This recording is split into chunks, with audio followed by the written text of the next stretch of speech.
Rule number 1, stop taking your pills. Rule number 19, make a friend.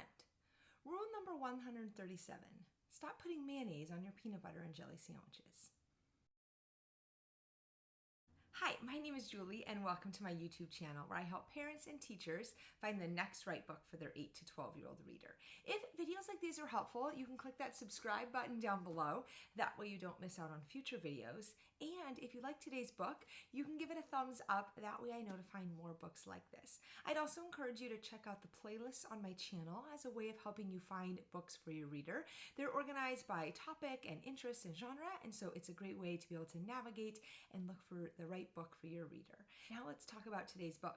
Today's book is called Sara and the Search for Normal by Wesley King, and this is the story of Sara, who more than anything just wants to be what she would consider normal.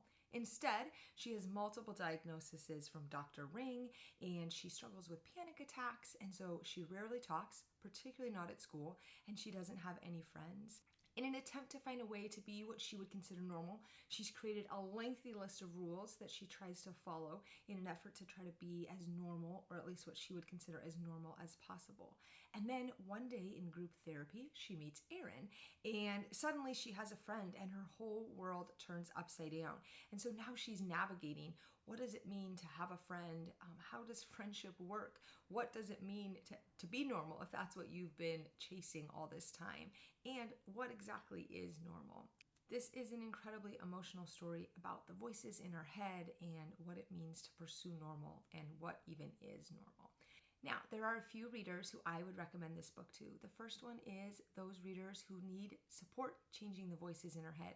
Sometimes we can be our own worst bully, and the things we say to and about ourselves are worse than anyone else can say.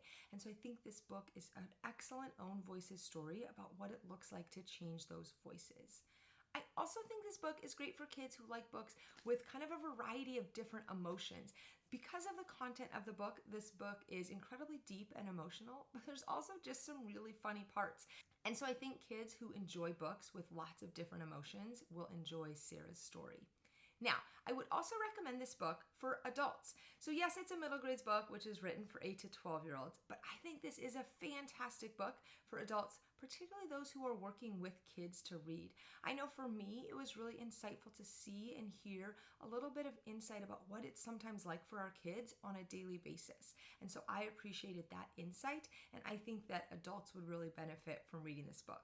Now, when it comes to middle grade readers, because of the content, I probably wouldn't recommend this for younger middle grade readers. So I'd maybe recommend saving it a little bit longer for your 8 and 9-year-old readers until they're a little bit older. But otherwise, I think this is a fantastic book.